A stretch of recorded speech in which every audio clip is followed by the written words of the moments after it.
Hi guys, my name is Rhonda, and I'm so happy that the recruiter called and asked me to answer a few questions for you guys. I know you just got selected by the Nursing Corps board. That's such a big deal. I hope that you're taking time to congratulate yourself and relax and just celebrate because it's hard, isn't it? The whole application process and every hurdle you had to jump through, all the stuff you had to gather, all the things you had to fill out, letters of recommendation, your application, your resume, and all the times you had to call your recruiter more than once and look for answers, and all the stuff you've done. All your hard work is paid off. You made it. So congratulations to you. I know you must have a ton of questions. I know that I did. And someone was, I met somebody on Facebook, and they went to the class before me, and so she was able to answer a lot of my questions. And I just remember feeling so happy, and it just took some anxiety away just to have some answers. So I hope that I am that person for you. I hope that I can answer some questions and give you a few tips about TFOT, COT, OTS, whatever they're calling it these days. It's gone through a lot of changes.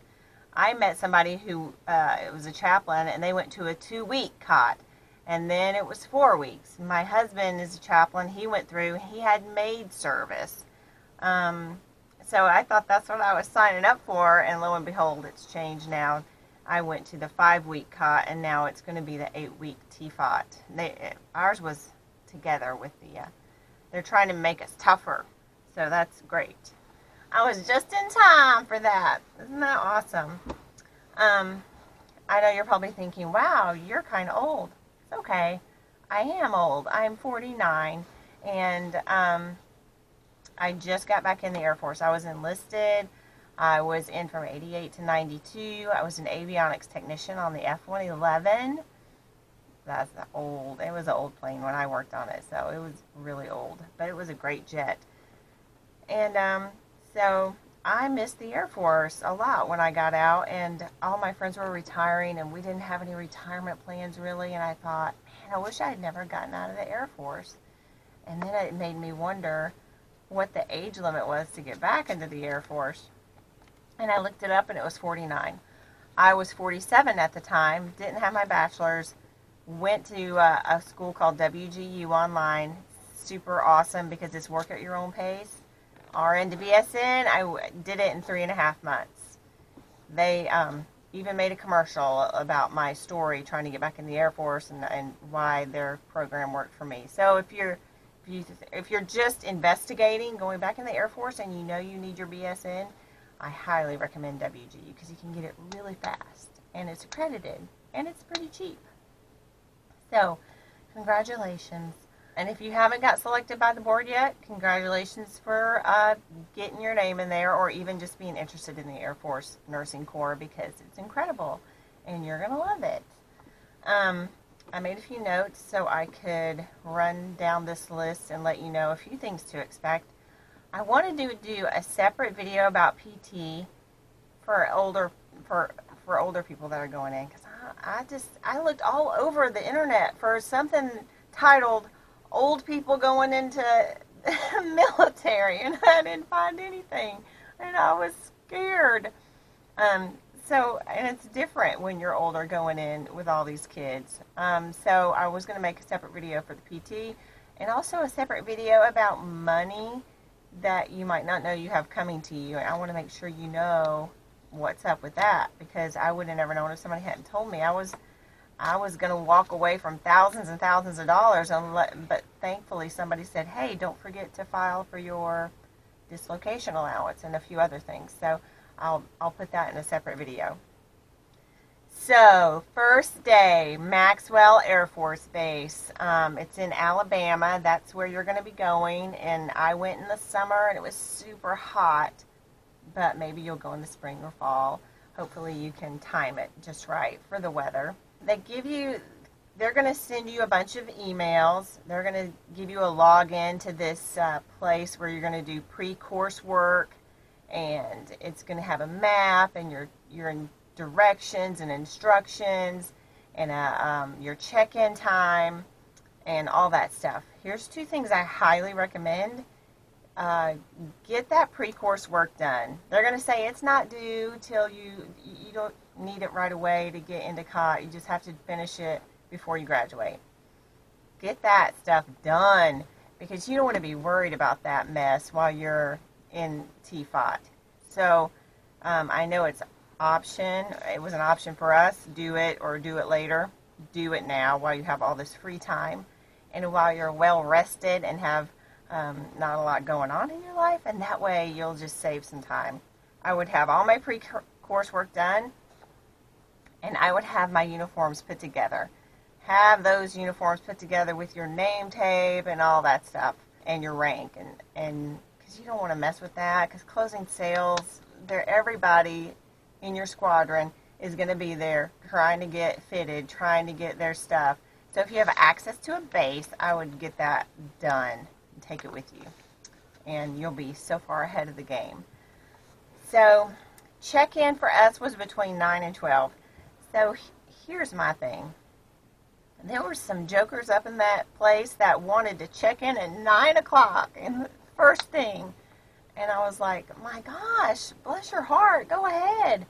But not me. I waited till like 11:30 because I was thinking, well, there's no reason to put yourself into that environment earlier than you need to.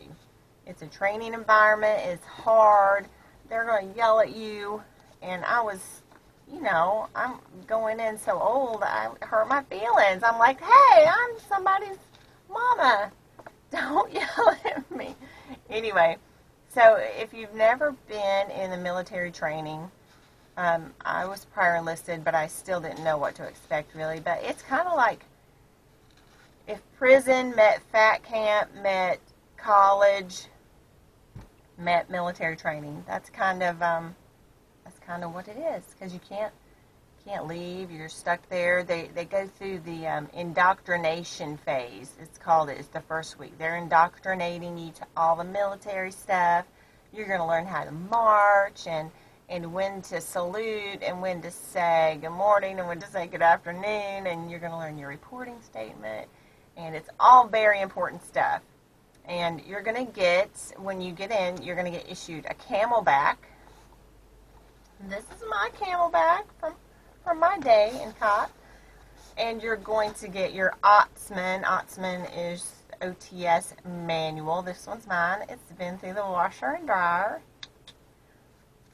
But it's okay. I dried it. Bless its heart. Look at it. It's just been worn out. You're really going to have to know this thing. And when they gave it to me, right away they want you to read it. So I was holding it out, and everybody had to hold it out and read it. And the font is so small. I didn't have my reading glasses.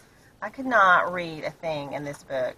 I thought, Lord, I'm just going to have to fake it and pretend that I'm reading. But I was never reading because I didn't have my glasses. Anyway, so you're going to get your Otsman. You're going to get your flight number and your room number. Okay? So I just wanted to go over this camelback with you. Maybe you're a camelback expert. Maybe you have used these before, but I have never even heard of a camelback when I got mine, and I didn't know what to do with it. So I'm just, if that's you, I'm probably the only one in the world who never seen one or wore one. But just in case you didn't know, I wanted to tell you so you don't have to look like I did trying to figure it out. First of all, it has a zipper, so you can put your cash in here, your flashlight. You're going to have to bring about $300 cash for the dining facility, a.k.a. DPAC. If you like salad, you need to bring about $500 cash because it's a little more pricey. Okay, so you get your camelback, and they say, go fill it up! Go fill it up! I'm like, oh my gosh, I don't know how to fill it up. What do I do? Where do I put the water? Bless my heart. Look here. So you take this little Velcro out, and it looks like a little Foley bag catheter thing. And there, lo and behold, look at there, it's got a little straw connected to it. You unscrew this. It has arrows for those of us that are very nervous when we're doing this process. This is like a little bladder. You hold it by this. Fill that up with water, right? Seems self-explanatory. Make sure you line up those arrows and make sure it clicks and goes all the way to that point. Then you tuck it back in here while it's full of water, and they're yelling at you, hurry up.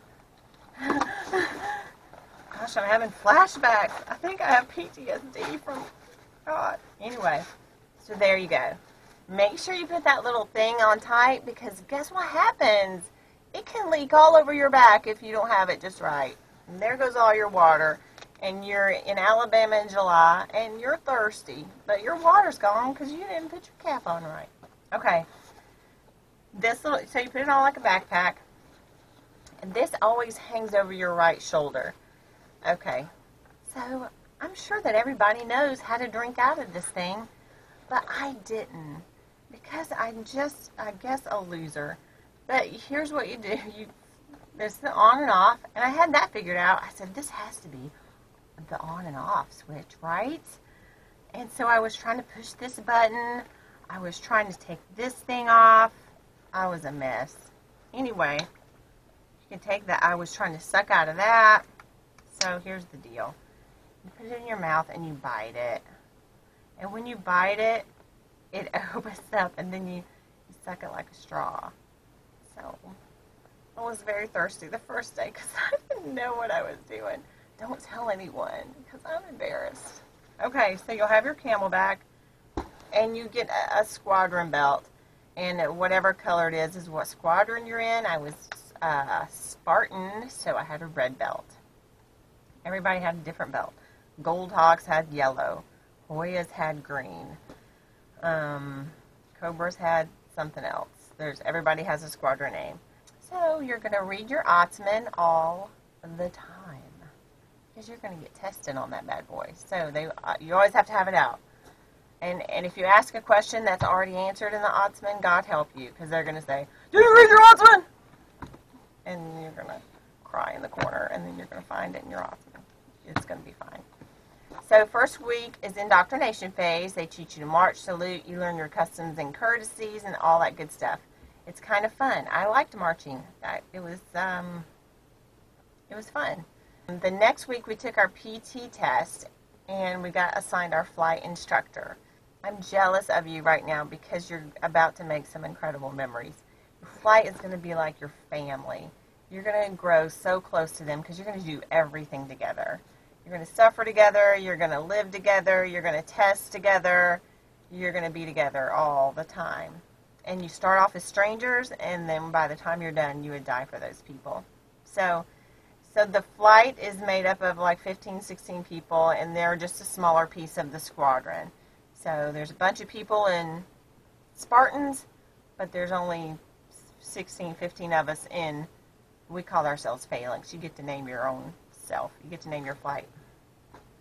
So it goes squadron, flight. Above squadron is the group and the wing, and you'll learn all that stuff. Your MTIs are going to train you how to march.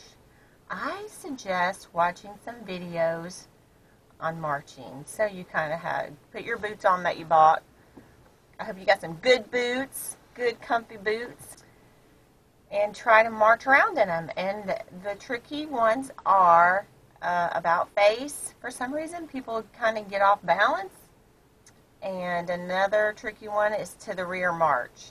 I was prior enlisted, and I did not remember to the rear march. It's tricky. Practice that in your driveway on the cement in your boots. It's fun. You'll like it. It's kind of like a dance, and you have to learn the dance routine, and your MTI is your choreographer, and they're telling you how to move, and you're just going for it with your little flight family. And when you get really good, you go to the dance-off, where you earn your pennant and show them how good you can march. Pay close attention to the commands and be ready to do the flanking movements and all that stuff, because if you miss a command and you're the only one marching the wrong way, it's embarrassing. So make sure that you're not the one moving to the left when they said right, or vice versa, or whatever. Once you get your pennant, then you can march yourself, and you'll feel so proud. It was a proud day that day. The first, they don't give you caffeine. And the reason they say is because they're afraid that you're going to get dehydrated. So they don't allow caffeine for the first week because you're going through so much. Listen, you're going to be constipated. You're going to be exhausted. You're going to be so tired and confused, especially if you're a little older. And you're going to have bruises all over yourself. I had bruises all over my body. I'm like, where did these come from? What did I do? Did somebody hit me? One of my toenails turned black and fell off. It just grew back normal. And I don't even know what I did to it. I don't remember. So it's rough on your body. It's a little rough. So you're going to eat some MREs the first couple of days. You're not going to the dining facility. They give you MREs. My advice, pick the MREs that are good cold, like tuna or pasta, because they don't trust you with the firing element yet. They think you're going to burn yourself because it's a little complicated, that little heating element. And so they don't want you to use it. They just want you to eat it cold and hurry up. You got 10 minutes to eat. Yeah, get the tuna. And it has candy in it, it has gum in it, and we do a little tradesy. Oh, you got Skittles? Oh, I've got M&Ms, and it's fun.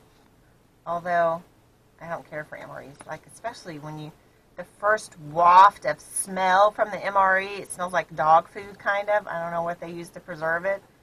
But once you smell that, I just can't take a bite of it. Ugh. Except for the tuna. That's good.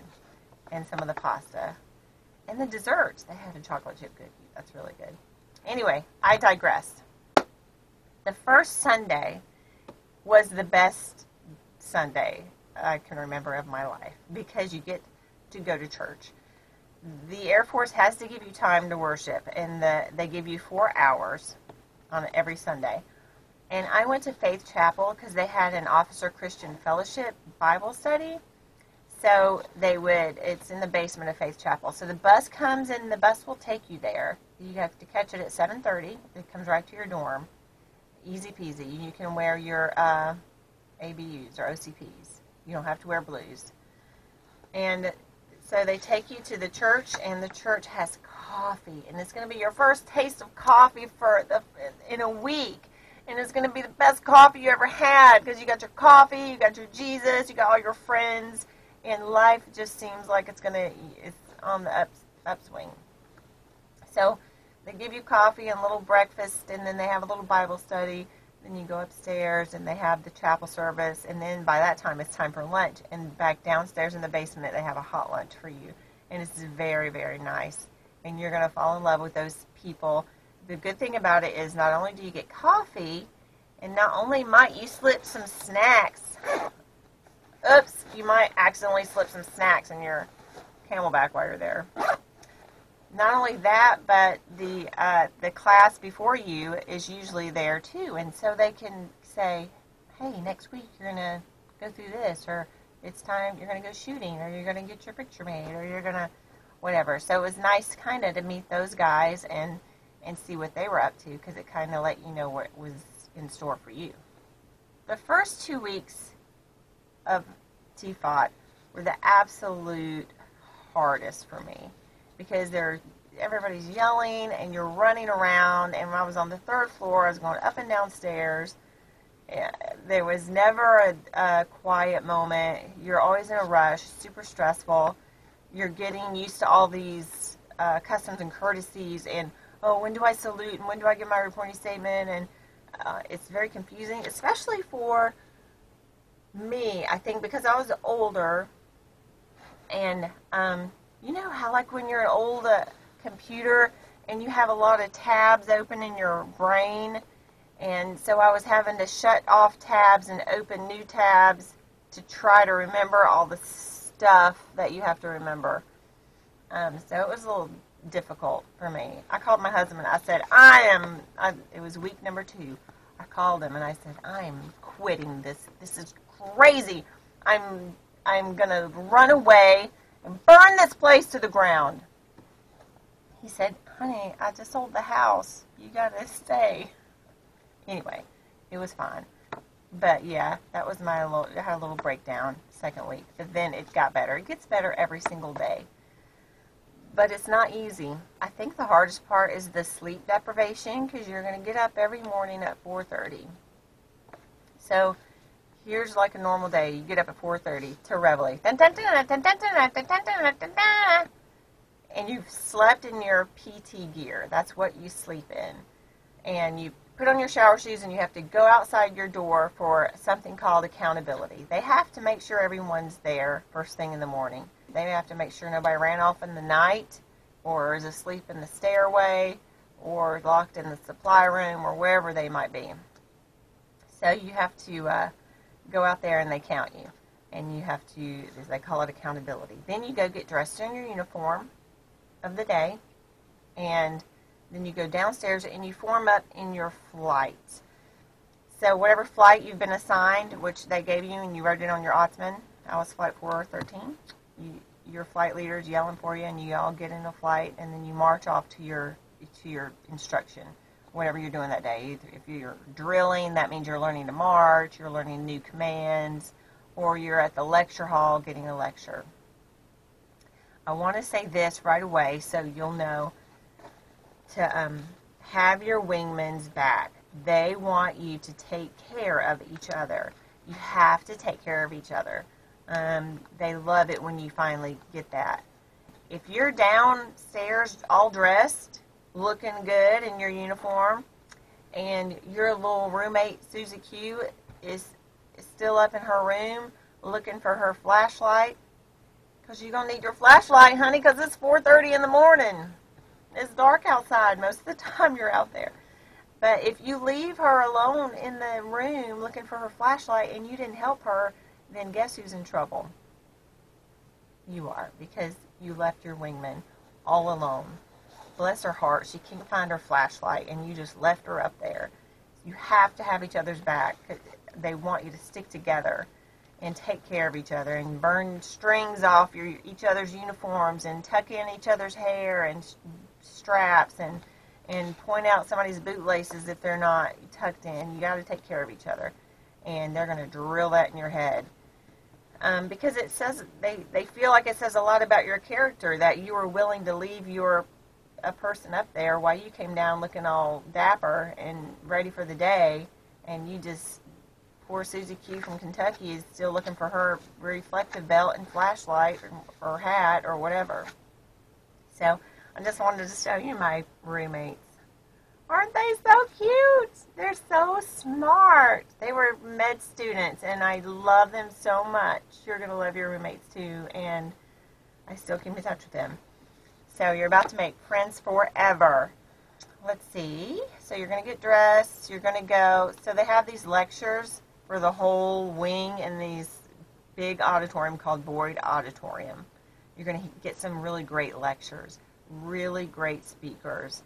I cried at a lot of them because they talk about airmen who gave their lives or just really inspirational stories, and it's going to make you super proud to be in the Air Force. So you do your lectures in the big hall, and then you break off into smaller classes, and that's where your flight goes. So your flight goes to the flight room in the building there. Right? It's attached to the auditorium. So that's where you'll take your laptop and all that stuff, and you go to the flight room, and you have your flight instructor. Your flight instructor is hired by the Air Force. Maxwell Air Force Base has instructors for you. Your flight leader is your peer in your flight. They're the person that marches the flight. And it's very stressful. So hopefully you have somebody in your flight who wants to do that really badly, who likes marching and can call commands and is good under pressure. Eventually, just about you may have to take a turn at that, but golly, to be the first one is really hard. Luckily, in my flight, we had a guy who had just put in his package to be an MTI. Super sharp. And he was so good at it. And he got accepted in med school, so he decided to go that route, but he had already put in his MTI package. He's like, don't tell anyone. Also, who's Napoleon Dynamite's cousin. How funny is that? Napoleon Dynamite's cousin I went to the Air Force with him. So he was my flight leader, the very first one that we had, and he was super awesome good. So hopefully you have somebody like that who's willing to take the reins right off the bat. Maybe it's you. Maybe it's you. Maybe you like that kind of thing. I don't. I was scared. If I were you, on the laptop that you're taking with you, I would save a copy of the dorm manual and the Ottsman. And that way you can look up how to go ahead and know how to fold your clothes and roll your t-shirts and all that stuff. Have all that done, too, when you get there. I had all my t-shirts already rolled, so when I got there, I just threw them in the drawer, and I didn't have to think about it anymore. You have to know what order to put them in. They have to be grounded, yada, yada. It would be good to have a template for a bullet background paper on your laptop, because you're going to have to write one of those. It would be good to have a memorandum for record, because you're going to have to write a lot of those to your flight instructor, because they hold the power to give you caffeine and to let you go off base or let you do whatever.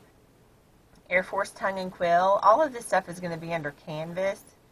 Then you'll get your login and stuff. So you'll have access to it, but if you have it on your laptop already and have a shortcut to it, because you're going to refer to it a lot, and you're going to be tested on the Ottsman, so it's good for you to already have it down and maybe highlight some stuff that is confusing to you. Our squadron made something called a Slack page. Have you ever heard of Slack?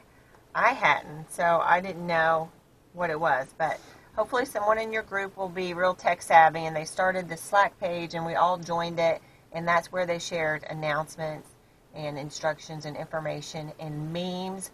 Oh my gosh, we had this meme page. It was hilarious. I hope that you guys do that, because I'm pretty sure the memes saved my life a couple of times. You just got to laugh at some of the stuff that you're going through.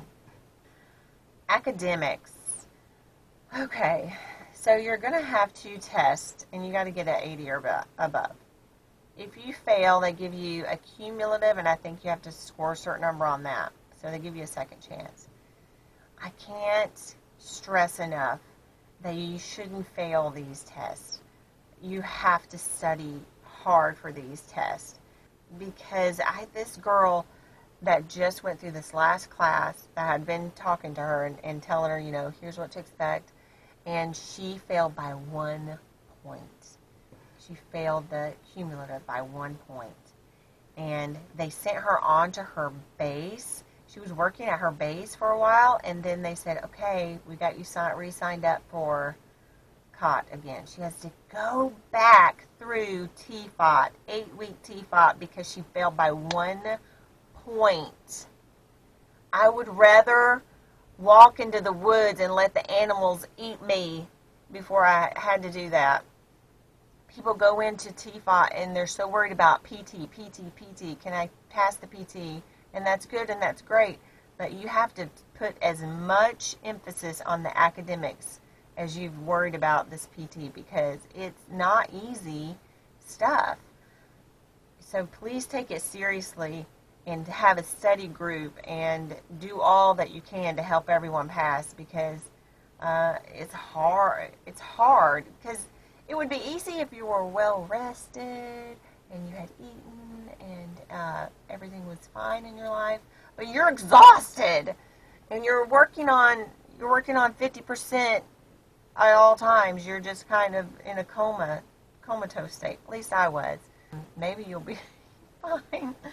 I had some 5-hour energies, and I would just have to drink them all the time because I was so tired. So take this academic stuff seriously. If you pass the NCLEX, of course this is well within your reach. If you're 100% study 5th gear NCLEX, if you study 3rd gear 60% as hard, you'll do fine. It's not that it's hard, it's just that you have to crack the books and you have to know what they're going to ask you.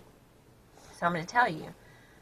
They call them samples of behavior, and it's going to be in your pre-course work too. Samples of behavior, and that's another way to say objectives. Here's the objectives.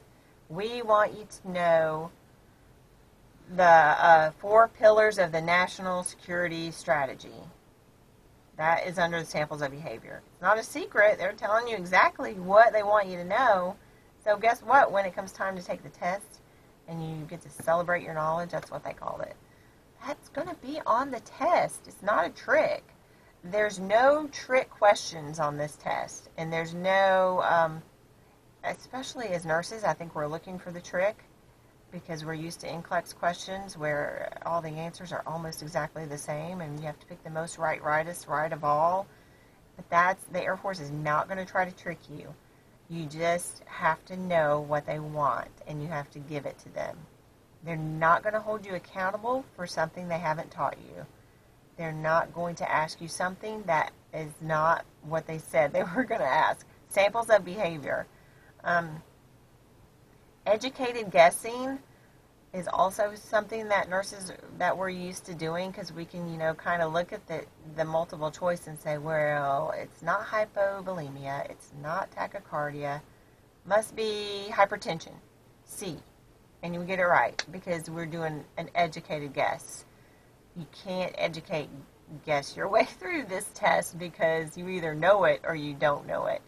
And it's not like regular stuff that you just know off the top of your head. Who knows the 4 pillars of the national security? Nobody talks about that over dinner, So you're going to have to study it and you're going to have to know it. But the good news is the Air Force is going to tell you exactly what they want you to study. So don't be a hero and try to do the suggested reading or some other something.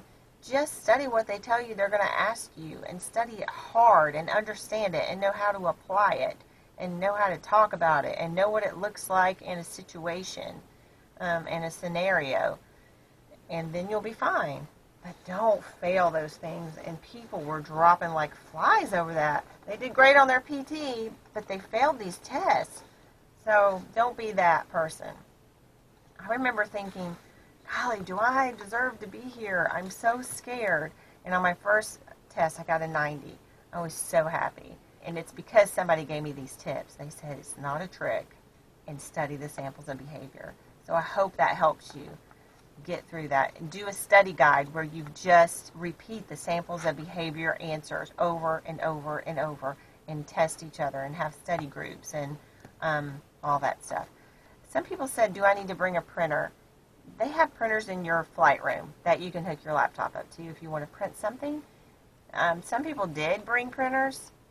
Some people ordered printers from Amazon while they were there. One guy on our flight had one, and we just all donated ink cartridges and paper to him, and he printed out everything.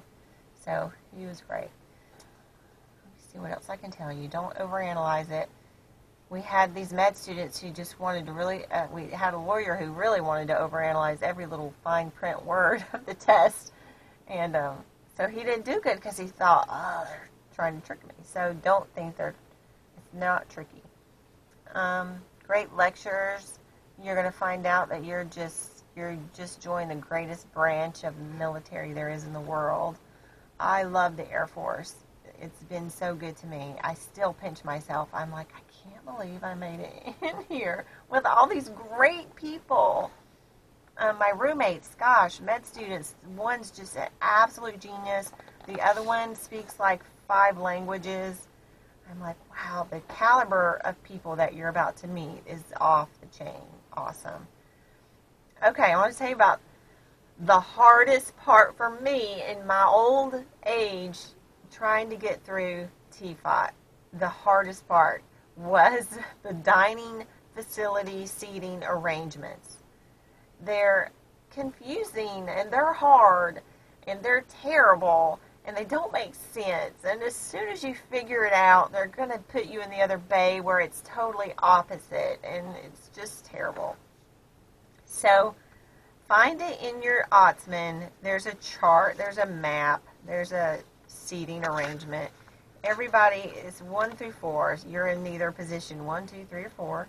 And every seat has a different task you have to accomplish. And you have to stand at attention behind your tray. And you have to eat at attention with your heels together at a 45-degree angle. Your left hand has to be bladed on your left thigh. Your eyes have to be caged forward. You have to be sitting up, but your back can't touch the chair. And you have to bring the food to you. You can't lean over your plate. Do you know how hard it is to get green peas on your fork when you can't even look at it? It was terrible. I was hungry all the time. I could not eat because I couldn't look at my food. And as soon as you bend over or look down, the MTIs are all over you. And I had one whisper in my ear. And I know what you're in there for. He knew I was a nurse. He said, "What kind of nurse are you going to be? You can't even control your own body. You can't even make yourself sit still and behave 1 second, 2 seconds. You can't. What's wrong with you? What kind of nurse are you going to be in the Air Force if you can't control your own body?" And before you know it, you're just a sniveling pile of mess. What kind of nurse am I? I can't even eat right. But anyway, so that's why I lost so much weight. It was terrible. But that's how it gets better every day. And they loosen up every day. And then the weekend, they're not even there, but you're so scared you're still eating at attention and not talking. But find it in your Ottoman. Here's the diagram.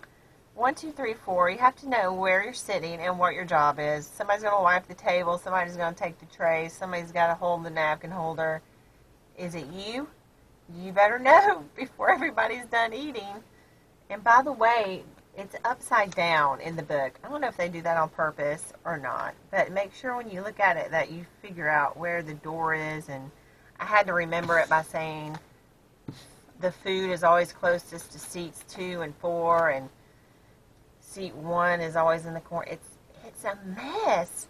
And you do it 3 times a day. This is like torture.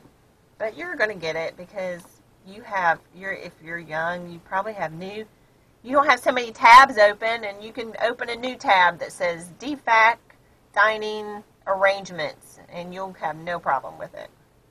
But my old feeble mind could not figure it out for a while. So we had phases. I don't know if they're still going to have phases when you're there, 1 through 4. And every week, we kind of bumped up a new phase until finally you can leave the base in your civilian clothes. And you're going to feel like you got out of prison. You're going to feel wrong. You're not going to remember how to drive or act right. Me and my flight, we all went out to eat. And we sat down at our table. And we were all sitting at attention. It's funny. But you're going to have fun. Tuskegee Airmen Museum, that's one thing that we did over the weekend. And they send you on a bus. We had a community project. Every flight has to do this community project. So we did this soup kitchen thing where we cleaned up the soup kitchen.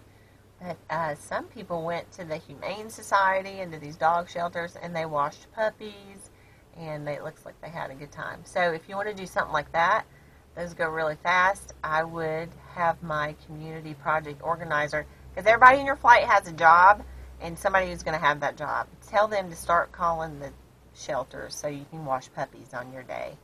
And we all went to Chick-fil-A and Starbucks. It's fun. So everybody will have a job, some sort of leadership position in the flight. I picked morale, recreation, and welfare. And so I was the one that wrote the MFR, which is Memorandum for Record, to our flight instructor, asking him if we could please have coffee in the flight room. Every flight room has a coffee maker and a cabinet that's locked. And to get the key, you got to ask for it. They want you to write the email and have it formed just so. You're going to have a template. You're going to say, please give me some. I said it would make morale so high if we could have coffee while you lectured us. And it would help us stay awake because we're all exhausted. And so he granted us caffeine privileges. But you won't get it until you ask. And so you have to write that email. So tell that person right away, hey, zip that email out. You have to say something like, hey, we didn't get on our pennant, or we're just good people.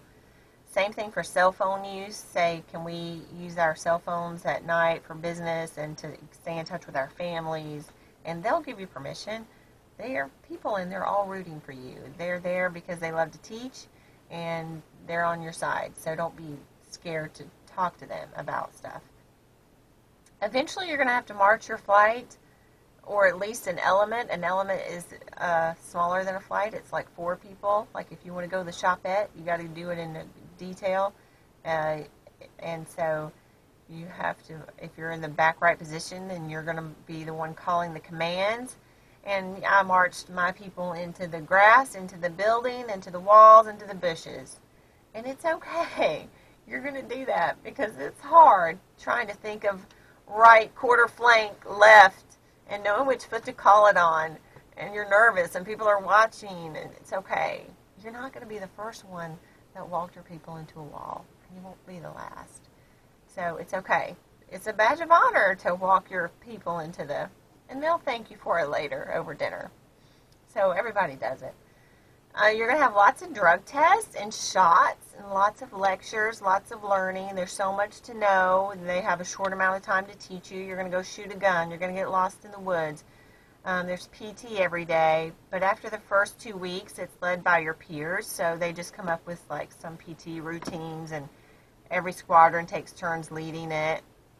And no one is really, first of all, it's dark outside. And no one's really like looking just solely at you individually. So it's okay. There's not a lot of pressure. So don't be scared of it. It's not a big deal. Be scared about the academics if you're going to be fearful of something. Let it be that you need to study more. Leadership tasks, you have to pass 2 of these with a 70% or better. And there's different opportunities, like flight leader is one.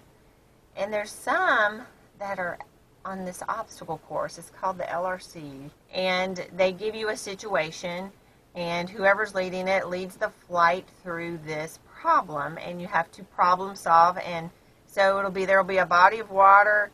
Everybody's got to wear a helmet because you might be swinging across on a rope.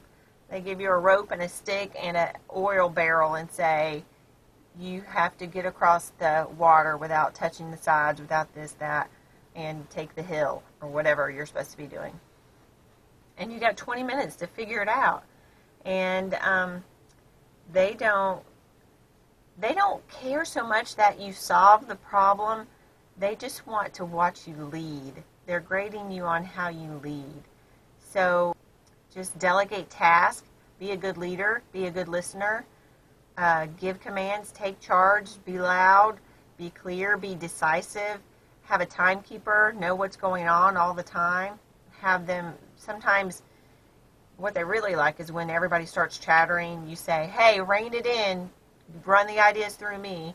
Just always lead. They want you to be a leader. That's why you're there. You're training to be a leader. So you don't have to solve the problem. You just have to lead well in trying to solve the problem. So I'm so excited that you guys are about to make all these friends, because if I could just do it all over again just with that part, I would do it, because there's so many fantastic people in your future, and you're going to love them all, and there's so much joy ahead in those friendships. And gosh, I wish I could just pour my heart out to you about how much I love my flight. I just love them so much, and you're going to love yours. So the first 2 weeks are going to be the worst. They're going to suck.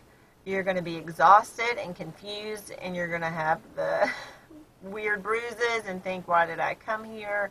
What am I doing? Is this the real Air Force? It's not the real Air Force. It's just a training environment, and it's going to be over soon, and you're going to have your real job in the Air Force, and you're going to be so thankful that you hung in there and that you didn't burn that place to the ground. So, remember your bonus. You got a bonus coming up. Nurses get that retention bonus. And I did want to say that your recruiter is going to ask you if you want your loans repaid. And the answer to that, unless you have $100,000 in loans, is that as a nurse, you get something called a retention bonus. So if they say, hey, do you want us to pay off your student loans? And you say, heck yeah, I owe $40,000 in student loans. And they say, okay, we'll pay off the $40,000 if you give us 4 years of your life. And you say, what a great deal. Yes, I will give you 4 years of my life. Here's my student loan, pay it off. And the Air Force says, okay, cha-ching, paid off. debt-free. And you're going to your base, you're like, hey, I've got it all paid, hey. And then your coworkers are like, hey, it's time for my retention bonus. It's $35,000 this year. I get it every year for 6 years. And you're like, I want some retention bonus too. Guess what?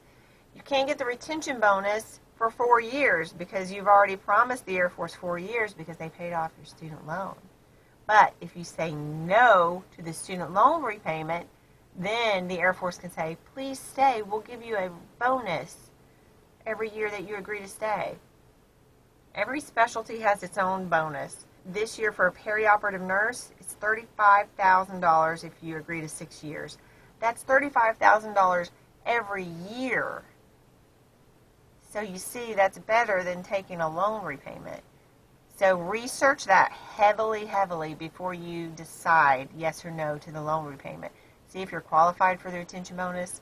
See what your specialty bonus is and all that. So you don't want to shoot yourself in the foot there. And there's lots of nurses that are mad when they find that out. And they come in and they're like, what? Nobody told me. So do some Googling on the Googler. Go to military pay, retention pay, nurse, military. Google all that and it should come up and tell you. Also, if you haven't already, join Unofficial Air Force Nursing Corps on Facebook. There's lots of good information on there. I want to say about Air Force nursing that I was afraid of what it would be like, of how it would compare to civilian nursing. And maybe you're a civilian nurse and you're crossing into the blue, coming to be with us, and you're wondering the same thing. So, hear my heart. You're doing the right thing. I am working half as hard for twice the money. I have the best equipment money can buy. I have the best surgeons who had to go through a gauntlet to be selected by the Air Force. And they're the cream of the crop like you are. And it's such a pleasure to work with these people. I can't tell you. You're going to love it. Sure, there's people are like, oh, there's these side jobs, right? You have these military tasks that you have to do on top of nursing.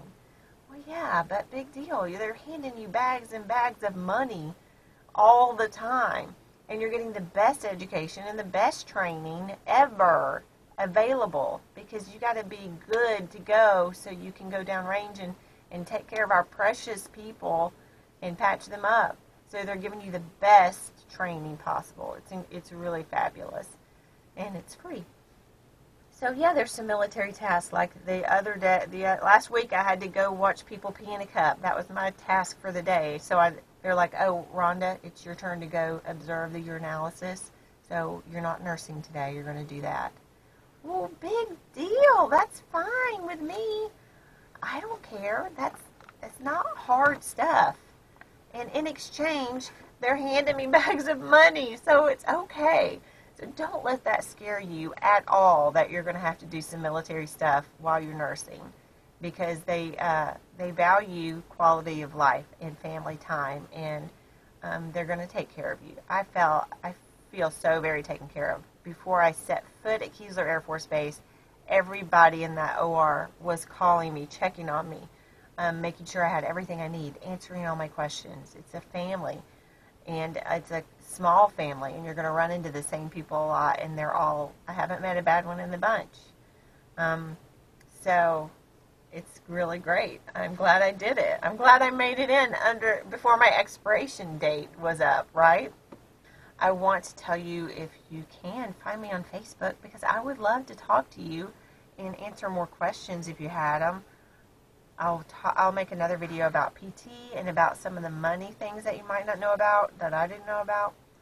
And, gosh, I wish you all the best. I'm so glad that my recruiter asked me to do a little video explaining some stuff. I hope that I did a good job and took some of the mystery and anxiety out of it for you.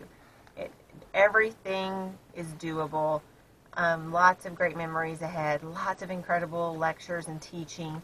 It's just kind of hard to put up with some of the stuff, like the heat really wore me out, and the 4:30 wake-up call every day just really wore me out. So if I were you right now, I would turn off this video and go to bed and take a nap.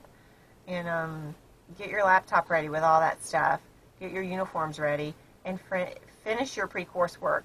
Totally finish it so you don't have to think about it again while you're there. That's going to be a big gift of time to yourself. Take a good laptop. Take a good iPhone charger and stuff. Everybody's worried about the iPhone or their phones and their watches.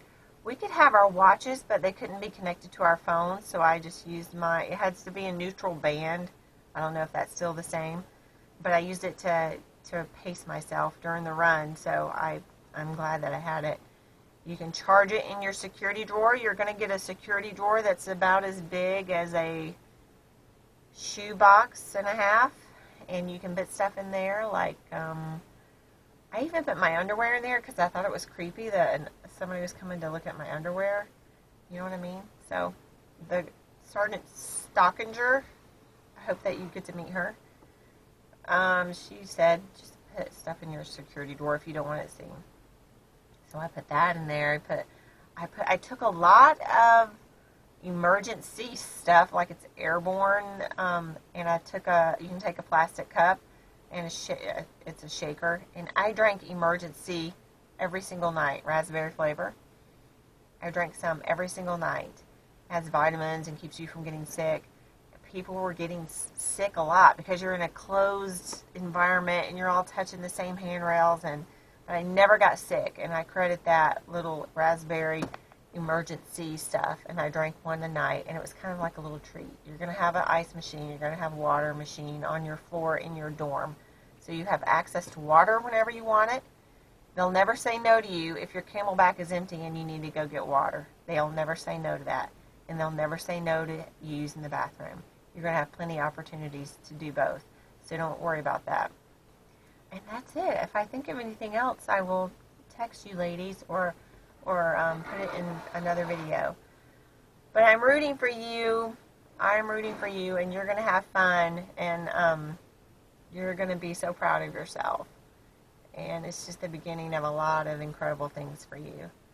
So I'm jealous of some parts that I wish I could do again, and I'm dreading some parts for you. But remember, go to church on Sunday, every Sunday, and get your coffee fix and your venting sessions out with your friends.